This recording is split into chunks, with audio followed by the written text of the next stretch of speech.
Welcome to super exclusive report. ఈ రోజు super exclusive report లో తిరుమల తిరుపతి ప్రసాదంలో వైసీపీ ప్రభుత్వం చేసినటువంటి నేరాలు తవ్వే కొల్ది ఒక్కొక్కటి బయటికి వస్తున్నాయి. దాంట్లో కార్యక్రమంగానే ప్రైమ్ 9 కొన్ని విషయాలను వెలుగులోనికి తీసుకొచ్చింది. తవ్వే కొద్ది వైసీపీ అవినీతి కథలు ఒక్కొక్కటిగా బయటపడుతున్నాయి. నెగి టెండర్లలో నిబంధనలను సడలించి భక్తులను ఏమార్చిన తీరు తాజాగా ప్రైమ్ 9 న్యూస్ పరిశోధనలో వెలుగులోనికి వచ్చింది. 2020లో జరిగిన టీటీడీ ధర్మకర్తల మండలి సమావేశంలో తీసుకున్న నిర్ణయం ఇప్పుడు లడ్డు వివాదానికి కేంద్ర బిందువైంది. నాడు ఆ నిర్ణయం తీసుకోకపోయి ఉంటే తిరుమల కొండపై ఇలాంటి పరిస్థితి దాపురించేది కాదేమో. ఇంతకీ ఆ రోజు తీసుకున్న నిర్ణయం ఏంటి, దాని వివరాలు సాక్ష్యాధారాలతో సహా ఇప్పుడు చూద్దాం రండి.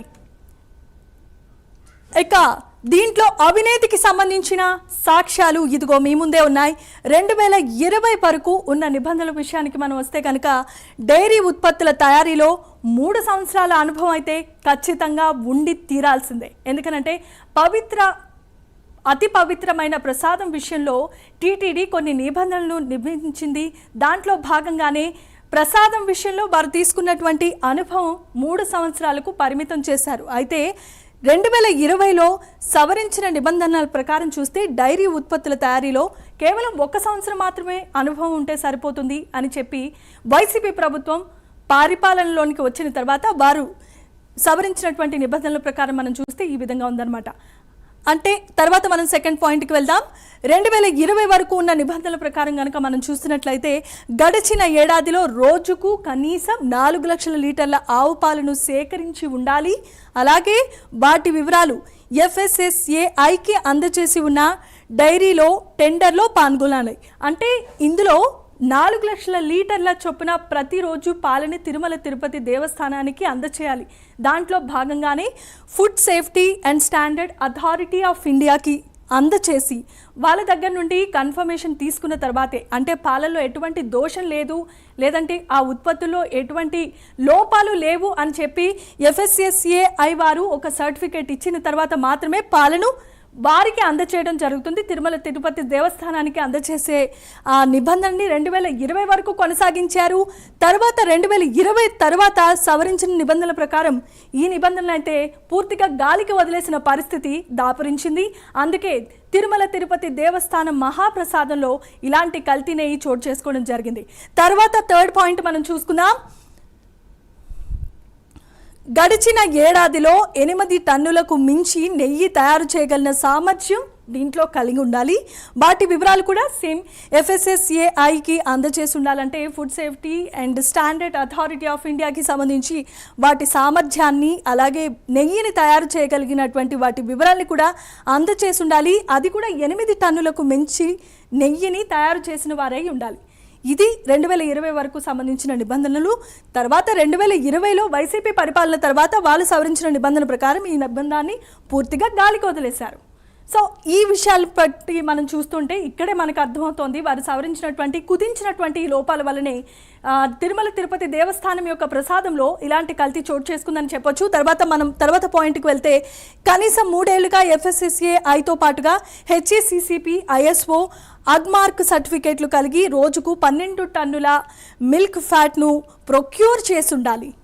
అంటే FSSA ఇందాక మనం చెప్పుకున్నట్లుగా food safety standards authority of ఇండియాతో పాటుగా ఈ మిగిలిన HACCP మరలా ISO, అగ్మార్క్ సర్టిఫికేట్లు కలిగి 12 టన్నుల మిల్క్ను ప్రతిరోజు ప్రొక్యూర్ చేసి ఉండగలిగితేనే అది తిరుమల తిరుపతి దేవస్థానానికి అందచేయడం జరుగుతుంది. కానీ 2020లో సవరించిన నిబంధనల ప్రకారం 1 ఏడాది తర్వాత FSSAతో పాటు HACCP, ISO, అగ్మార్క్ సర్టిఫికేట్లు కలిగి రోజుకు ఇక్కడ ఉన్నట్టు దాని ప్రకారం మనం చూస్తున్నట్లయితే రోజుకు 12 టన్నులు అయితే ఇక్కడికి 8 టన్నుల మిల్క్ ఫ్యాట్ను ప్రొక్యూర్ చేసే విధంగా దాంట్లో కుదించారు. కొన్నిటిని గాల్లోకి వదిలేశారు, కొన్నిటిని కుదించారు, కొన్నిటిని తక్కువ చేశారు. అనుభవంలోనే కానీ, సర్టిఫికేట్ల విషయంలోనే కానీ, ఫ్యాట్ విషయంలోనే కానీ, ఆ మిల్క్ యొక్క ఉత్పత్తి విషయంలోనే కానీ వారు చేసినటువంటి గోల్మాల్ ఏదైతే ఉందో అది తిరుమల తిరుపతి మహాప్రసాదం అత్యంత పవిత్రమైన ప్రసాదానికి సంబంధించి ఇన్ని లోపాలను ఈరోజు మనం కళ్ళారా చూసుకొని ముక్కును వేలేసుకునే పరిస్థితి వైసీపీ పరిపాలనలో చోటు చేసుకుంది. ఇంకా మిగతా విషయాలు కనుక మనం చూస్తున్నట్లయితే దీనికి సంబంధించి అవినీతికి మనకి ప్రైమ్ 9 ఎక్స్క్లూజివ్ ద్వారా కళ్ళకి కట్టినట్లుగా ఒక్కొక్కటి సాక్ష్యాధారాలతో సహా మీకు చూపించే ప్రయత్నం చేస్తున్నాం. 5వ అవినేతికి సంబంధించిన సాక్ష్యం ఇదిగో మరొకటి మీ ముందుకు తీసుకొచ్చాము. ఈ 2020 వరకు ఉన్న నిబంధనల ప్రకారం ఏడాదికి 250 కోట్ల రూపాయల వార్షిక టర్నోవర్ కలిగి ఉండాలి. వరుసగా 3 ఏళ్ల పాటు ఇదే టర్నోవర్ మెయింటైన్ చేస్తూ ఉండాలి. అంటే ఏడాదికి 250 కోట్ల రూపాయల వార్షిక టర్నోవర్ అని అంటే 3 సంవత్సరాలకి కలిపి 750 కోట్ల రూపాయలు టర్నోవర్ కలిగి ఉండాలి. దీన్ని టర్నోవర్ మెయింటైన్ చేస్తూ అంటే దాంట్లో ఎక్కువ తక్కువ కాకుండా అలా బ్యాలెన్స్ చేసుకుంటూ 750 రూపాయలు చొప్పున 750 కోట్ల రూపాయల చొప్పున టర్నోవర్ చేసిన ఆ టెండర్ని మాత్రం ఫిక్స్ చేసేవాళ్ళు. కానీ 2020లో సవరించిన నిబంధనల ప్రకారం చూస్తే దాన్ని 150 కోట్ల రూపాయలకి మాత్రమే పరిమితం చేశారు. ఒక ఏడాది పాటు ఉంటే సరిపోతుంది. అంటే 250 రూపాయలు సంవత్సరానికి వారు పెట్టిన నిబంధన అయితే ఈ ఒక్క సంవత్సరానికి కలిపి 150 కోట్ల రూపాయల వరకు చూపిస్తే మాత్రం సరిపోతుంది. మిగతావి చూపించినా చూడకపోయినా వాళ్ళకి సంబంధించి వాళ్ళ బంధువు అయ్యుండి లేదా వారికి దగ్గరగా ఉన్న వాళ్ళు ఎవరైతే ఉంటారో వారికి టెండర్లు పాడేసి ఇచ్చినటువంటి అన్యాయాన్ని మనకి కళ్ళకు కట్టినట్టుగా చూస్తున్నాం. ఇక మరొకటి ఏంటంటే దీనికి సంబంధించిన సాక్ష్యాధారాలు కళ్ళకు కట్టినట్లుగా మేము చూపిస్తూ ఉన్నాము. దీంట్లో ఎటువంటి లోపాలు అనేది లేదు. అలాగే ఒక్కొక్క డాక్యుమెంట్స్ విషయంలో చూద్దాం.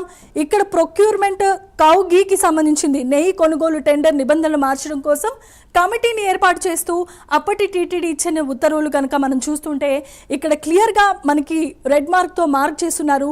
కౌగీ with Agmark special grade revision of tender conditions ఈ విధంగా ఉన్నాయి. మనం ఇందాక నెంబర్ ప్లేట్స్లో చూసుకున్న దాని ప్రకారం ఒక్కొక్కటి ప్లేస్డ్ పర్చేస్ కమిటీ ఇలా ఉన్నాయి. ఈ విధంగా దీంట్లో మీకు కళ్ళకు కట్టినట్లుగా అంటే ఇవన్నీ మేమేదో కల్పించినవి కాదు. తిరుమల తిరుపతి దేవస్థానం ఉత్తర్వులు జారీ చేసిన దాంట్లో నియమ నిబంధనలు ఈ విధంగా ఉన్నాయి. అప్పట్లో టీటీడీ అఫీషియల్స్ ఎవరెవరైతే ఉన్నారో వాళ్ళ వివరాలు మనం చూద్దాం. దీనికి సంబంధించి superintendent engineer TTD Tirupati, the general manager procure TTD, తర్వాత director SVGS TTD, the deputy ex officer Shri TTD, తర్వాత ద హెల్త్ ఆఫీసర్, తర్వాత మనం ప్రొఫెషనల్గా ఎక్స్పర్ట్ని కనుక మనం చూసుకున్నట్లయితే ప్రొఫెసర్ ఎస్ వెంకటరమణయ్య ప్రొఫెసర్ లక్నోకి సంబంధించి ఉన్నారు. అలాగే ఎక్స్టర్నల్ కమిటీ మెంబర్స్ వచ్చి M Vijay Bhaskar Reddy dairy export Hyderabad cow ghee committee మెంబర్గా ఉన్నారు. అలాగే కె జయరాజరావు ప్రిన్సిపల్ సైంటిస్ట్గా ఉన్నారు.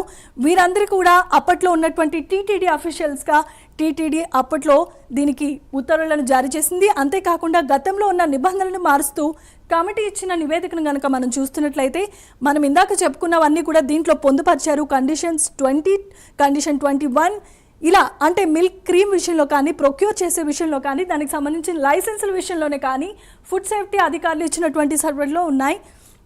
ఇంకా అంతేకాకుండా cow ghee special grade with Agmark through tankers అంటే నేషనల్ వైడ్ డైరీస్ విధంగా మనం కనుక చూసుకున్నట్లయితే ఇక్కడ ఉన్నటువంటి existing tender conditions recommendations of the committee members ఈ విధంగా ఉన్నారు. లిస్ట్ అవుట్ చేసి చూస్తూ ఉన్నాం. Conditions 18 the dairy should have been operational at least for the 3 years experience అంటే 3 years ఖచ్చితంగా అనుభవం కలిగి ఉంటే మాత్రమే దీంట్లో మెయిన్ పాయింట్గా వారు దాంట్లో యాడ్ చేయడం జరిగింది. తర్వాత కనుక మనం చూస్తున్నట్లే 4 lakhs litres cow milk per day for the last 1 year అంటే ఇవన్నీ కూడా అప్పట్లో ఒక తిరుమల తిరుపతి పవిత్ర దేవస్థానానికి లడ్డూ తయారీ విధానంలో దీంట్లో ఖచ్చితంగా 4 లక్షల లీటర్ల పాలుని ఉత్పత్తి చేసి ఉండాలి. తర్వాత దీంట్లో మనం చూస్తున్నట్లయితే 8 టన్నుల కౌ మిల్క్ ఫ్యాట్ అంటే ప్యూర్ స్వచ్ఛమైన ఆవు పాల యొక్క కొవ్వుని కలిగి ఉన్నట్లయితే దాంట్లో అలౌ చేయడం జరుగుతుంది. At the same time food safety అలాగే హెచ్సిసిపి ఐఎస్ఓ ఇలాంటి సర్టిఫికేట్స్ ఉన్న వాటిలో మాత్రమే దాన్ని అన్నిటిని చేసిన ప్రకారం కనుక నిబంధనల్ని వీటన్నిటిని మారుస్తూ కమిటీ ఇచ్చిన నివేదిక ప్రకారం ఈ విధంగా ఉన్నాయన్నమాట. అంటే వీటన్నిటిని కుదించి దీంట్లో చాలా వరకు అనుభవాన్ని కూడా తీసివేసి ఈ సర్టిఫికేట్స్తో పని లేకుండా అలాగే ప్రొడక్షన్ విషయంలో కూడా ఎన్నో అవకతవకలు చేసి దీంట్లో తిరుమల తిరుపతి మహాపవిత్రమైన ప్రసాదాన్ని పొల్యూట్ చేశారు అని చెప్పడానికి సాక్ష్యాధారాలు మన కళ్ళ ముందు కంట్లలు కట్టినట్లుగా ఉన్నాయి. కమిటీ నివేదికకు సంబంధించి అప్పటి టీటీడీ చైర్మన్ ఎవరైతే ఉన్నారో వైవి సుబ్బారెడ్డి, ఇక్కడ మనం చూస్తున్న YV Subba Reddy chairman TTD board ఆయన అసైన్ చేసినట్లుగా తెలుస్తోంది. ఆయన ఇచ్చిన నివేదిక ఇక్కడ రిజిస్టర్ నెంబర్ కూడా మనం చూస్తున్నాము. రిజిస్టర్ నెంబర్ 371 డేటెడ్ February 29, 2020లో అంటే వారి పరిపాలనకు వచ్చిన నెక్స్ట్ ఇయర్ నుండి వారు చేసినటువంటి అవకతవకలు ఇలా కళ్ళకి కట్టినట్లుగా సాక్ష్యాధారాలతో డాక్యుమెంట్స్తో సహా ఇప్పుడు మనం దీన్ని చూస్తున్నటువంటి పరిస్థితి. అప్పట్లో వైవి సుబ్బారెడ్డి ఎవరైతే చైర్మన్గా ఉన్నారో ఆయన ఇష్టం వచ్చినట్లు ఆయనకు సంబంధించిన టెండర్స్ని మాత్రమే పిలిపించుకొని దాంట్లో అనుభవంతో సంబంధం లేకుండా ఇలాంటి విషయాలన్నింటినీ చేసి తిరుపతి మహాప్రసాదానికి సంబంధించి గండి కొట్టినటువంటి పరిస్థితిని మనం కళ్ళకు కట్టినట్లుగా ప్రైమ్ 9 న్యూస్ ఛానల్లో ఎక్స్క్లూజివ్గా చూస్తూ ఉన్నాము. ఇప్పుడు దీనికి సంబంధించి మరింత సమాచారాన్ని మా అసోసియేట్ ఎడిటర్ రాజు అందిస్తారు. రాజు, ఇప్పుడు తిరుపతి దేవస్థానానికి సంబంధించి ఇప్పటి వరకు మనం అనుభవాలు కానీ, తర్వాత మిల్క్ని ప్రొడక్ట్ చేసేది కానీ, లేదా మిల్క్ ఫ్యాట్కి సంబంధించింది కానీ, ఎన్ని లీటర్లు ప్రొడ్యూస్ చేయాలి, తర్వాత ఎన్ని సంవత్సరాల అనుభవం కలిగి ఉండాలి, దానికి సంబంధించిన సర్టిఫికేట్స్ ఏ విధంగా ఉండాలి, ప్రతి ఒక్కటి కూడా క్షుణ్ణంగా దాంట్లో ఉంటే వైసీపీ పరిపాలనలోనికి అధికారంలోకి వచ్చిన తర్వాత వాటన్నిటిని కుదించింది. కొన్ని విషయాలను అయితే గాలి కూడా వదిలేసినటువంటి పరిస్థితిని మనం చూసాం. ఇప్పుడు ఇలాంటి పరిస్థితుల్లో ఇంకా మనం సాక్ష్యాధారాలతో సహా, డాక్యుమెంట్స్తో సహా సంతకాలు చేసినటువంటి అప్పటి తిరుపతి దేవస్థానం ఎవరైతే పెద్దలు ఉన్నారో వైవి సుబ్బారెడ్డి గారు, ఆయన సంతకాలతో చేసినటువంటి ప్రతిదీ కూడా మనం సాక్ష్యాధారాలతో ప్రైమ్ 9 ఎక్స్క్లూజివ్గా చూస్తూ ఉన్నాము. ఇప్పటి వరకు ఇలా ఉంటే ఇక దీనికి సంబంధించి మీ దగ్గర ఉన్నటువంటి ఇన్ఫర్మేషన్ ఏంటి? రైట్ జమీమా, మొత్తం మీద చూస్తున్నాము గత కొంతకాలంగా తిరుపతి దేవస్థానానికి సంబంధించినటువంటి లడ్డు వ్యవహారం ఏదైతే ఉందో, ఈ లడ్డు వ్యవహారంలో ఎస్పెషల్లీ నేతిలో అంటే లడ్డులో వినియోగించినటువంటి నెయ్యికి సంబంధించి అందులో అడల్ట్రేషన్ జరిగింది. ఎస్పెషల్లీ కొవ్వు అంటే నెయ్యికి సంబంధించినటువంటి దాంట్లో కొన్ని కొవ్వులు కలిసాయి, జంతువులకు సంబంధించినటువంటి కొవ్వులు కలిసాయని చెప్పేసి ఇప్పుడు దేశమంతా కూడా దీని మీద ఒక పెద్ద చర్చ నడుస్తూ ఉన్నటువంటి పరిస్థితి. మరోపక్క వైసీపీ కూడా దీన్ని మేము చేయలేదు అని చెప్పేసి వాదించేటువంటి ప్రయత్నం చేస్తుంది. అంతేకాకుండా ఎప్పటికప్పుడు సెల్ఫ్ డిఫెన్స్ చేస్తూ ఉన్నటువంటి పరిస్థితి. అయితే వాస్తవంగా ఇప్పుడు మనం చూసాము ప్రైమ్ 9 న్యూస్ వాల్ మీద ఇప్పటి వరకు సాక్ష్యాధారాలతో కూడినటువంటి అంశాలు మనం చూడడం జరిగింది. వైఎస్ఆర్ కాంగ్రెస్ పార్టీ అధికారంలోకి వచ్చాక తిరుపతి దేవస్థానానికి సంబంధించి ఎలాంటి నిర్ణయాలు తీసుకున్నారు, ఆ రోజు జరిగినటువంటి అవకతవకలు ఎలా ఉన్నాయనేటువంటి అంశాలన్నీ కూడా సాక్ష్యాధారాలతో బయటపెట్టేటువంటి ప్రయత్నం చేస్తుంది ప్రైమ్ 9 న్యూస్. దీనికి సంబంధించినటువంటి పూర్తి సాక్ష్యాధారాలు కూడా ప్రైమ్ 9 న్యూస్ సేకరించినటువంటి పరిస్థితి. లోతైనటువంటి పరిశోధన చేయడంతో అనేక వాస్తవాలు కూడా ఈరోజు వెలుగులోకి వస్తూ ఉన్నటువంటి పరిస్థితి. ఇప్పటి వరకు ఎవరూ కూడా చూపించని చెప్పనటువంటి అంశాలను ప్రైమ్ 9 న్యూస్ గత కొంతకాలంగా చెప్తుంది. ఎందుకంటే ఈ టీటీడీకి సంబంధించినటువంటి నెయ్యికి సంబంధించి టెండర్లు ఏ విధంగా జరుగుతాయి, టెండర్లో పాల్గొన్న వాళ్ళకి సంబంధించినటువంటి చరిత్ర, ఇవన్నీ కూడా ప్రతిరోజు మనం సూపర్ ఎక్స్క్లూజివ్లో చెప్పుకుంటూ వస్తున్నాం. అయితే ఇవాళ తిరుపతి దేవస్థానానికి సంబంధించి జరుగుతున్నటువంటి వ్యవహారంలో మాకేం సంబంధం లేదు అని చెప్పి వైఎస్ఆర్ కాంగ్రెస్ పార్టీ ఏదైతే అప్పీల్ చేస్తుందో దానికి సంబంధించి మన దగ్గర ఉన్నటువంటి సాక్ష్యాలను కానీ ఇప్పుడు వాళ్ళు కానీ చూస్తే వాస్తవాలు వాళ్ళకే అర్థమవుతాయి. అంతేకాకుండా భక్తులకు కూడా అర్థమయ్యేటటువంటి పరిస్థితి ఉంది. ఎందుకంటే ఇప్పుడు మనం చూసాము 2020లో అంటే ఇప్పుడు జరుగుతూ ఉన్నటువంటి తతంగానికి 2020లో బీజం పడింది. అప్పట్లో అంటే ఫిబ్రవరి 29, 2020లో జరిగినటువంటి తిరుపతి దేవస్థానానికి సంబంధించినటువంటి ధర్మకర్తల మండలి సమావేశంలో రెజల్యూషన్ నెంబర్ 371లో ప్రకారం వాళ్ళు కొన్ని నిర్ణయాలు తీసుకోవడం జరిగింది. తిరుపతి దేవస్థానానికి నెయ్యిని సప్లై చేసేటటువంటి టెండర్దారులకు సంబంధించినటువంటి కొన్ని నిబంధనలు సవరిస్తూ తీసుకున్నటువంటి నిర్ణయాలు ఈ రోజు ఇలాంటి పరిస్థితికి కారణమయ్యాయి. ఆ రోజు వాళ్ళు కానీ అంతకుముందు ఉన్నటువంటి నిబంధనలే కానీ అనుసరించి ఉంటే ఈ రోజు ఇలాంటి దుస్థితి దాపురించి ఉండేది కాదు.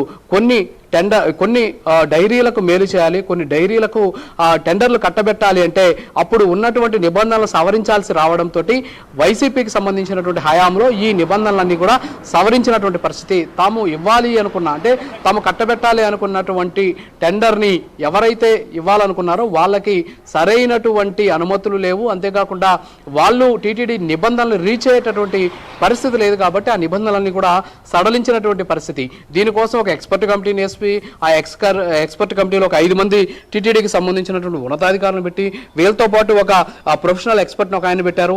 అలాగే ఎక్స్టర్నల్ కమిటీకి సంబంధించిన మెంబర్స్ని ఏర్పాటు చేశారు. అందులో ఒక డైరీ ఎక్స్పర్ట్ ఉన్నారు. అలాగే ఐకార్ అంటే national institute of southern regional station కి సంబంధించి బెంగళూరుకు చెందినటువంటి ఒక డైరీ ఎక్స్పర్ట్ ఈయన పెట్టారు. ఒక ఐఐఎం అంటే ఇండియన్ ఇన్స్టిట్యూట్ ఆఫ్ మేనేజ్మెంట్కి సంబంధించినటువంటి ఒక ఆయన్ని పెట్టారు. సో వీళ్ళందరినీ పెట్టి ఒక 8 మందితోటి అంటే 5, 6, 8 మందితోటి ఒక కమిటీని ఏర్పాటు చేశారు. ఈ కమిటీ ఇచ్చినటువంటి రిపోర్ట్ ఏదైతే ఉందో దాన్ని యాజ్ ఇట్ ఈస్గా అమలుపరచండి అని చెప్పేసి అప్పట్లో ధర్మకర్తల మండలి చైర్మన్గా ఉన్నటువంటి వైవి సుబ్బారెడ్డి కన్ఫర్మ్ చేశారు. దాన్ని ఆమోదం తెలిపినటువంటి పరిస్థితి. ఆ రోజు నుంచి టీటీడీకి వస్తున్నటువంటి నెయ్యి కల్తీ జరుగుతోంది. టీటీడీకి సరైనటువంటి అర్హతలు లేనటువంటి ప్రొక్యూర్ చేసే సామర్థ్యం లేనటువంటి డైరీలకు ఈ నిబంధనలు సవరించడం కారణంగా వాళ్ళ పెత్తనం పెరిగిపోయింది. ఈ కారణం చేత తిరుమల శ్రీవారి లడ్డూ ప్రసాదంలో వినియోగించేటటువంటి నెయ్యికి సంబంధించినటువంటి క్వాలిటీ తగ్గింది అనేది ఇక్కడ మనకు స్పష్టం అవుతుంది. అంటే 2029 ఫిబ్రవరిలో జరిగినటువంటి ఒక నిర్ణయం ఈరోజు దీని అంతటికీ కూడా ఒక కారణం. ఈ నిర్ణయం తీసుకునింది వైఎస్ఆర్ కాంగ్రెస్ పార్టీ. దీనికి సంబంధించి ఇందాకే మీరు చెప్పారు 2020కి ముందు, అంటే ఈ రెజల్యూషన్ తీసుకోకముందు, ఈ నిర్ణయం తీసుకోకముందు అప్పట్లో ఉన్నటువంటి నిబంధనలు ఏంటి, ఆ నిబంధనలు సడలించినటువంటి పరిస్థితుల్లో ఉన్న నిబంధనలు ఏంటి అనేది మీరు స్పష్టంగా చెప్పారు. అయితే ఇప్పుడు దాన్ని బట్టి మనం కానీ చూసుకున్నట్లయితే అప్పట్లో ఎక్స్పర్ట్ కమిటీ ఇచ్చినటువంటి నివేదికలో కండిషన్ నెంబర్ 18 అనేది ఒకటి ఉంది, కండిషన్ నెంబర్ 18, అంటే మొత్తం కొన్ని కండిషన్స్ ఉంటాయి. అందులో 18th కండిషన్ ఏంటి అంటే గతంలో, అంటే ఈ నిర్ణయం తీసుకోక ముందు ఏముంది అంటే 3 సంవత్సరాల పాటు కనీసం ఆ డైరీ ఆపరేషన్ చేసి ఉండాలి. అంటే ఆ డైరీ ఏర్పాటు చేసి ఆ డైరీలో నెయ్యి ఉత్పత్తి స్టార్ట్ అయ్యి కనీసం 3 సంవత్సరాల అనుభవం ఉండాలి అనేది అంతకు ముందు ఉన్నటువంటి నిబంధన. వీళ్ళు ఏం చేశారు, 2020లో అధికారంలోకి వచ్చిన తర్వాత జరిగినటువంటి బోర్డు మీటింగ్లో తీసుకున్న నిర్ణయంలో 1 సంవత్సరం ఉంటే సరిపోద్ది, 3 ఏళ్ళు అవసరం లేదు. అంటే అంతకు ముందు సంవత్సరం పెట్టిన వాళ్ళ డైరీలకు కూడా అవకాశం కల్పించాలి, తమ వాళ్ళకి మేలు చేయాలి అనేటువంటి ఉద్దేశంతో లక్షలాది మంది భక్తుల మనోభావాలను తాకట్టు పెట్టి తిరుమల శ్రీవారి ప్రాశస్త్యాన్ని దెబ్బకొట్టి తమ వాళ్ళకి మేలు చేయడం కోసం తీసుకున్నటువంటి నిర్ణయం ఇది. ఇక కండిషన్ నెంబర్ 19 ఇదేంటంటే 44 లక్షల లీటర్ల కౌ మిల్క్కి సంబంధించినటువంటి ఏదైతే ప్రొక్యూర్ చేయడంతో పాటు అప్పట్లో ఉన్నటువంటి పరిస్థితులకు అనుగుణంగా దీన్ని ప్రొక్యూర్ చేసేటటువంటి పరిస్థితి ఉండాలి అనేటటువంటి కండిషన్ నెంబర్ 19 ఉంది.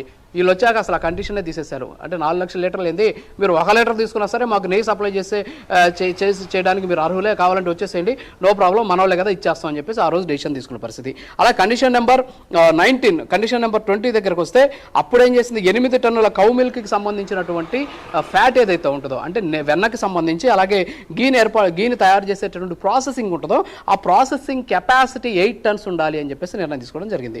అయితే దాన్ని కూడా అవసరం లేదు, మాకు అది కూడా అవసరం లేదు, మీకు ఎన్ని టన్నులు, అసలు 1 టన్ను చేయకపోయినా పర్లా, మీరు ఇస్తారా, మేము మీకు రెడీగా ఉన్నాం ఇచ్చేదానికి అని చెప్పేసి ఆ రోజు డెసిషన్ తీసుకున్నటువంటి పరిస్థితి. ఇక్కడ కండిషన్ నెంబర్ 21 విషయానికి వస్తే ఈ కండిషన్ నెంబర్ 21 అయితే మరీ దారుణం.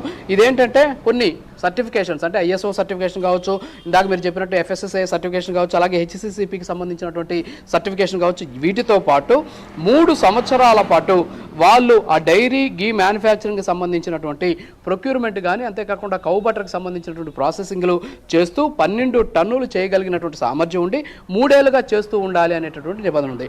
దాన్ని కూడా వీళ్ళు వచ్చేసాక ఈ తీర్మానంలో ఏం చేశారంటే 1 సంవత్సరం ఉంటే సరిపోద్ది, ఆ సర్టిఫికేషన్ కూడా లేకపోయినా పర్లేదు, వాటికి రిలాక్సేషన్ ఇవ్వచ్చు, అంటే ఉన్నా ఒకటే, ఉన్నా లేకపోయినా ఒకటే, అలాగని ఉండాలనే నిబంధన లేదు, లేకపోయినా పర్లేదు అనే నిబంధన లేదు, అంటే రెండిట్లో ఏదో ఒకటి ఉంటే పర్లేదు అనేటువంటి ఒక నిబంధన తీసుకొచ్చారు. అలాగే కండిషన్ నెంబర్ 72 ఇది మరీ దారుణమైనటువంటి విషయం.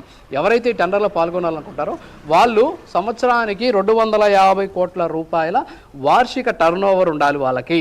అది వరుసగా 3 ఏళ్ల పాటు ఉండాలి. అంటే ఇందాక మీరు చెప్పారు 3 ఏళ్ళకి కానీ చూసుకుంటే లెక్కలు 750 కోట్ల రూపాయలకి తగ్గకుండా ఎవరైతే టర్నోవర్ చేశారో వాళ్ళు మాత్రమే టెండర్లో పాల్గొనాలి. కానీ వీళ్ళు వచ్చాక ఈ 2020లో జరిగినటువంటి దీంట్లో ఏం చేశారు, దాన్ని 150 కోట్లు తగ్గించి 1 సంవత్సరం ఉంటే చాలు, అంటే వాళ్ళు 3 ఏళ్ళకి కలిపి 750 కోట్లు ఉన్న టెండర్లో పాల్గొనాలి అంటే 3 ఏళ్ళు ఉండాలి, 750 కోట్ల టర్నోవర్ ఉండాలి. అదే వీళ్ళు వచ్చిన తర్వాత ఏం చేశారంటే 150 కోట్లు ఉంటే చాలు, 1 ఇయర్ ఉంటే చాలు, ఇంకా అవసరం లేదు, ఎవరు ఇంకా దానికి సంబంధించినటువంటి నిబంధనలు ఏమీ అవసరం లేదు అని చెప్పినటువంటి పరిస్థితి. ఆ రోజు తీసుకున్నటువంటి నిర్ణయం కారణంగా ఊరు పేరు లేనటువంటి కంపెనీలు ఎవరైతే ఈరోజు స్థానికంగా నెయ్యిని ఏర్పాటు చేసి మీకు ఇస్తామని చెప్పేసి వచ్చేటటువంటి కంపెనీలు ఉన్నాయో ఈ కంపెనీలన్నీ కూడా తమ ఇష్టానుసారం నెయ్యిని సరఫరా చేయడం కారణంగా ఈరోజు ఇలాంటి పరిస్థితి దాపురించింది అనేది మనకు స్పష్టంగా తెలుస్తుంది. ఆ రోజు వైఎస్ఆర్ కాంగ్రెస్ పార్టీ అధికారంలో ఉన్న సందర్భంలో తిరుమల తిరుపతి దేవస్థానం బోర్డులో ఈ నిర్ణయం తీసుకోకుండా కానీ ఉన్నట్లయితే ఈరోజు స్వచ్ఛమైన నెయ్యి టీటీడీకి చేరేది. ఎందుకంటే ఇప్పుడు ఎవరైతే చెప్పామో మనము అడల్టరేషన్ గీ పంపించారో వాళ్ళందరూ కూడా టెక్నికల్ బిట్లోనే ఎగిరిపోయేవాళ్ళు. ఎందుకంటే 250 టర్నోవర్, 250 కోట్ల టర్నోవర్ ఉండదు, 3 ఏళ్ళ అనుభవం ఉండదు, వాళ్ళకు ఉన్నటువంటి కెపాసిటీ ఉండదు, ప్రాసెసింగ్ ఉండదు. సో ఇవన్నీ ఉండవు కాబట్టి వాళ్ళు టెక్నికల్ టెండర్లోనే ఎగిరిపోయేవారు. ఎవరైతే నిజాయితీగా స్వచ్ఛమైనటువంటి నెయ్యిని తయారు చేసేటటువంటి కంపెనీలు మాత్రమే టెండర్లో పాల్గొనే అవకాశం ఉండేది. కానీ వీళ్ళు వచ్చాక ఆ నిబంధనలు సవరించడం కారణంగా జరిగినటువంటి ఈ సమస్యతోటి ఈరోజు సిచ్యువేషన్ ఇలా తయారైంది అనేది మనకు స్పష్టంగా తెలుస్తుంది. అంటే నెయ్యికి సంబంధించి తమ వారికి అవకాశం కల్పించాలి అనేటటువంటి ఉద్దేశంతో ఆ రోజు వైఎస్ఆర్ కాంగ్రెస్ పార్టీ తీసుకున్నటువంటి నిర్ణయమే ఈరోజు ఇలాంటి సిచ్యువేషన్కి కారణం అనేది మనకు స్పష్టంగా కనిపిస్తుంది. అయితే ఇంత జరిగినా సరే ఇంకా కూడా వైసీపీ కావచ్చు, అంతకుముందు పనిచేస్తున్నటువంటి టీటీడీ చైర్మన్లు బుకాయిస్తున్నారు, మేము ఏమీ చేయలేదు, మాకు అసలు ఏమీ తెలియదు, కావాలంటే నెత్తురుకక్కుని చేస్తారని చెప్పేసి మన ఒక మాజీ చైర్మన్ మాట్లాడినటువంటి పరిస్థితి. వాస్తవంగా ఆయన చూడాలి ఈ డాక్యుమెంట్లో అసలు నెయ్యికి సంబంధించిన సప్లైలకి టెండర్కి సంబంధించిన నిబంధనలు ఎందుకు మార్చారు, ఎవరిని ఏమార్చడం కోసం ఈ టెండర్లు మీరు మార్చారు అనేటటువంటి వివరాలకు మీరు కానీ సమాధానం చెప్తే ఖచ్చితంగా భక్తులు అలాగే రాష్ట్ర ప్రజలు మిమ్మల్ని నమ్ముతారు. కానీ అలాంటి పరిస్థితి ఇక్కడ కనిపించడం లేదు. మీరు చేసినటువంటి పాపం వల్లే ఈరోజు ఇలాంటి పరిస్థితి దాపురించింది. ఆ రోజే మీరు ఆ నిబంధనలు అలాగే కంటిన్యూ చేసి నిబంధనలు ఇంకాస్త కఠినతరం చేసి ఉండి ఉన్నట్లయితే ఈరోజు ఇలాంటి సిచ్యువేషన్ వచ్చేది కాదు. కేవలం మీకు ఎవరైతే ముడుపులు ఇస్తారో వాళ్ళకి, లేదు మీరు ఎవరైతే మీకు అనుయాయులుగా ఉంటారో వాళ్ళకి అవకాశం కల్పించాలనే ఉద్దేశంతో మీరు తీసుకున్నటువంటి నిర్ణయం ఈరోజు ఇలాంటి పరిస్థితికి కారణమైంది అనేది ఇక్కడ మనకు స్పష్టంగా తెలుస్తుంది. రాష్ట్రంలో అనేక కోఆపరేటివ్ సహకార డైరీలు ఉన్నాయి. మరి కోఆపరేటివ్ సహకార డైరీలకి సంబంధించి నెయ్యి ఎందుకు తీసుకోలేదు, వాళ్ళతో ఎందుకు మాట్లాడలేదు? మీరు బియ్యానికి సంబంధించి రైస్ మిల్లర్స్ దగ్గర నుంచి టీటీడీ కొనుగోలు చేస్తుంది. మరి గీ దగ్గరకు వచ్చేదానికి ఎందుకు సహకార డైరీలను ఎందుకు ప్రోత్సహించేటటువంటి ప్రయత్నం చేయలేదు? అమూల్కి ఎందుకు ఆ రోజుల్లో అవకాశం కల్పించారు? రాష్ట్రంలో పాల సేకరణకు సంబంధించి అప్పుడు ఉన్నటువంటి సహకార డైరీలను మూయించేసి బల్క్ మిల్క్ కూలింగ్ సెంటర్స్ని క్లోజ్ చేసేసి రాష్ట్రంలో ఉన్నటువంటి పాడి పరిశ్రమని సర్వనాశనం చేసినటువంటి వ్యవస్థలో భాగమైనటువంటి వైఎస్ఆర్ కాంగ్రెస్ పార్టీకి సంబంధించినటువంటి నాయకులు ఈరోజు లడ్డూకి సంబంధించినటువంటి వ్యవహారంలో మాట్లాడుతున్న తీరు పట్ల ప్రజలంతా కూడా తీవ్ర ఆగ్రహం అయితే వ్యక్తం చేస్తున్నారు. సో ఏదేమైనప్పుడు కూడా ఇప్పుడు మనం వెలుగులోకి తీసుకొచ్చినటువంటి ఈ అంశం ఏదైతే ఉందో ఇది ఖచ్చితంగా ప్రతి ఒక్కరు కూడా కనువిప్పు కలుగుతుంది. ఎందుకంటే ఆ రోజు ఏం జరిగింది అనేది తెలిస్తే ఈ రోజు ఎందుకు జరిగింది అనేటటువంటి విషయం ప్రజలకు బోధపడుతుంది. సో ఆ విషయం తెలియజేయాలనేటటువంటి ఏకైక ఉద్దేశంతోనే మనం ఇప్పుడు ఈ అంశాలన్నీ కూడా లేవనెత్తుతూ ఉన్నటువంటి పరిస్థితి కనిపిస్తుంది.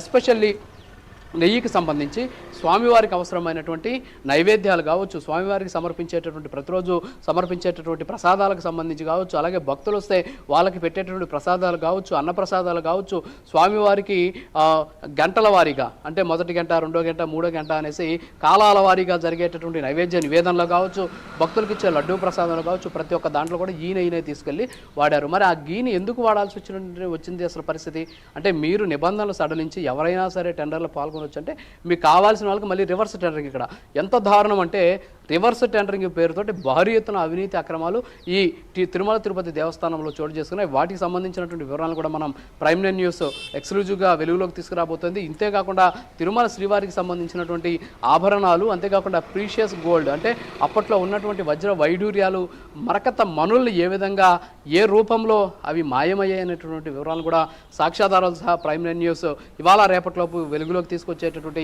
ప్రయత్నం చేయబోతోంది. సో మొత్తానికైతే తిరుమల తిరుపతి దేవస్థానంలో వైఎస్ఆర్ కాంగ్రెస్ పార్టీ హయాంలో జరిగినటువంటి అక్రమాలు ఇవన్నీ నిన్న జగన్మోహన్ రెడ్డి రాసినటువంటి లేఖకు సంబంధించి చంద్రబాబు నాయుడు సీఎం మాట్లాడుతూ ఆయన కూడా ఏం సమాధానం చెప్పాలో ఆయన రాసినటువంటి మాటకి ఈయన సమాధానం చెప్పుకుంటూ పోయాడు. కానీ ఈ డాక్యుమెంట్ నిన్న చంద్రబాబు నాయుడు బయట పెట్టి ఉంటే వైసీపీకి సంబంధించినటువంటి నాయకులు కనీసం నోరు ఎత్తేటటువంటి పరిస్థితి లేదు. బహుశా చంద్రబాబు నాయుడు కూడా కొంతమంది తప్పుడు నివేదికలు సమర్పిస్తున్నారో మనకు తెలియదు. కానీ సో ఓవరాల్గా అయితే ఈ వ్యవహారం ఏదైతే ఉందో ఇది ప్రస్తుతానికి హాట్ టాపిక్గా మారింది. సో ఆ రోజు అంటే 2020లో తీసుకున్నటువంటి నిర్ణయం ఈ పరిస్థితికి కారణమైంది అనేది మాత్రం స్పష్టంగా చెప్పవచ్చు. Jemima, right, thanks for the updates and details Raju.